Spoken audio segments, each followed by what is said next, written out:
ये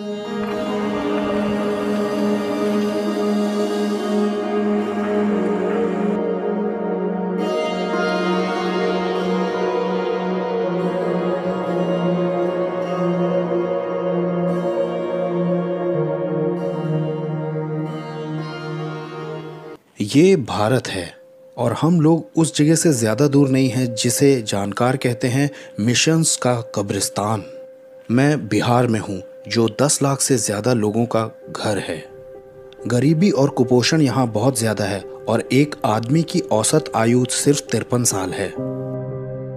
दुष्टात्माओं की गतिविधियाँ चारों ओर फैली हुई हैं और ज़्यादातर लोगों ने सुसमाचार कभी सुना ही नहीं है, यहाँ तक कि एक बार भी नहीं।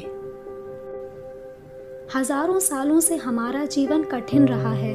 हमारे बच्चे कम उम्र में मरते हैं और हम में से बहुत से बीमार हैं।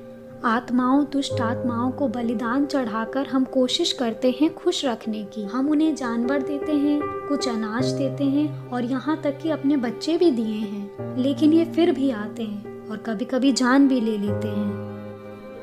ये रात में भूतों की तरह आते हैं। एक दुष्ट उपस्थिति घर में बनी रहती है और ये हमें नींद में डराते हैं। डर, दुख और तकलीफें हमने हमेशा से बस यही जाना है। बिहार पूरी तरह से दुनिया से कटा हुआ है, आत्मिक तौर पे भी और भौगोलिक तौर पे भी। यहाँ आने के लिए सफ़र के कई खराब दिन देखने पड़ सकते हैं और किसी का भी बाहर से आना मना है, खास करके वेस्ट से आए हुए लोगों का। कई सालों पहले कुछ मिशनरियों ने जो भारत के थे ये रिस्क लिया कि वो सुसमाचार के साथ उन तक पहुंचे।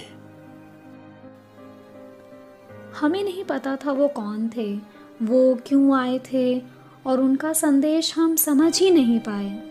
वो हमारी मदद करना चाहते थे पर कहीं ना कहीं हम समझ गए थे कि उनका स्वागत नहीं हुआ है, खास तौर से उन आत्माओं के द्वारा, और हमने नहीं सुना।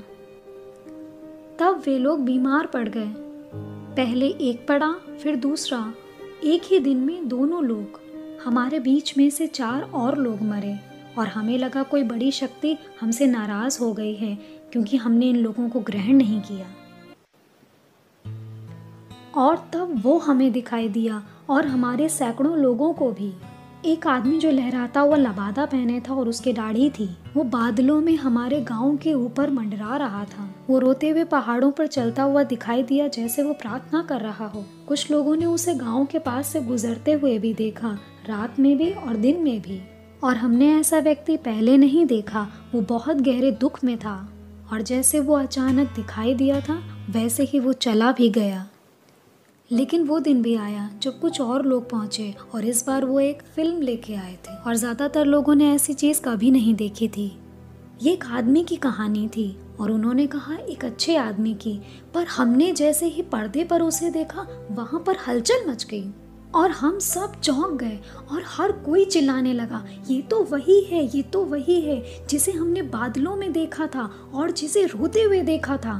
और हमें तो यकीन ही नहीं हुआ। यीशु के पास शक्तियाँ थी उन दुष्ट आत्माओं के ऊपर जैसी दुष्ट आत्माएं हमें सताती थी। और हमने यीशु के चमत्कारों को भी देखा कि उसने लोगों को चंगा किया उनकी बीमारियों से। और हमें यकीन हो गया कि ये व्यक्ति अलौकिक है और ये परमेश्वर का पुत्र है। इससे हमें बहुत उम्मीद आ गई। हम बहुत भावुक हो गए थे और फिर हम टूट गए। उन्होंने उसे मारा और एक क्रूस पर चढ़ा दिया और वो मर गया।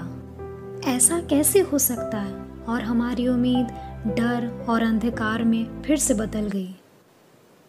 और एक बार हम फिर बहुत खुश हुए क्योंकि यीशु जिंदा होकर वापस लौट आया था। वो पूर्ण रूप से जीवित हुआ हमें जीवन देने के लिए।